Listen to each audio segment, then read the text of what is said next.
সকলকে শুভেচ্ছা এবং স্বাগতম আমাদের এই নতুন চ্যানেলে। আমরা আজকের ভিডিওতে দেখাবো কিভাবে আমরা এনআইডি কার্ডের মানে কারেকশন কপি, যেটা হচ্ছে একবার ডাউনলোড অপশান আসে, তখন ডাউনলোড না করলে ডাউনলোড করা যায় না, সেটা আমরা ডাউনলোড করে দেখাবো। আমরা প্রথমে প্লে স্টোরে যাব। প্লে স্টোর থেকে আমাদের একটি অ্যাপস ইনস্টল করতে হবে ভিয়া ব্রাউজার। ভিয়া লিখে আমরা প্রথমে সার্চ করব। এখানে আমার ইনস্টল করা আছে, সেজন্য আমি আর ইনস্টল করতেছি না, আপনারা সবাই ইনস্টল করে নেবেন। তারপরে আমরা বের হব। এখন ভিয়া লিখে সার্চ দেব। ওই যে সামনে যে ব্রাউজারটা, এটি ওপেন করব। এবার আমরা সার্চ বারে এনআইডি লিখে সার্চ দিব। তারপরে প্রথমে যে ওয়েবসাইটটি, এখানে ক্লিক করব।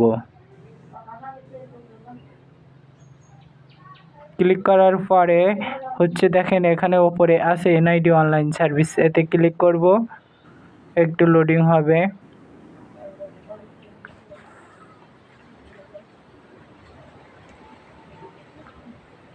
লোডিং হওয়ার পরে আমরা যে ইউজার আইডি এবং পাসওয়ার্ড তৈরি করছিলাম, সেটি এখানে টাইপ করে দিব।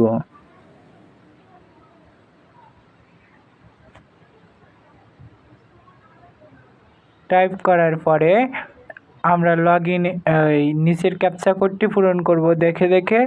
তারপরে আমরা লগইনে ক্লিক করব। ভিডিও দেখে যদি না পারেন আমাদেরকে নক দিবেন, তারপর লগইন হয়ে যাবে। এই যে লগইন অপশানে এবার আমরা দেখব স্মার্ট কার্ডের স্ট্যাটাস, মানে স্মার্ট কার্ড কি প্রিন্ট হয়েছে নির্বাচন কমিশনের, সেটা আমরা দেখব। এখানে ক্লিক করলে এই যে দেখা যাচ্ছে, আপনারা একটু ভালো করে দেখেন, স্ট্যাটাস কমপ্লিট। তারপরে আপনারা আমার কাছ থেকে নোটপ্যাড আমি ডিসক্রিপশনে দিয়ে দেব, এইটা কপি করে নেবেন। কপি করে নেওয়ার পরে এইখানে সার্চ বারে এসে সেটা টাইপ মানে পেস্ট করে দিবেন। এইখানে লিখে দিবেন ডাউনলোড কারেকশন, যেন বানান ভুল না হয়। এবার দেখেন পিডিএফ কপিটি ডাউনলোড হয়ে যাবে। এইখানে যে কারেকশন কপিটি আছে সেটা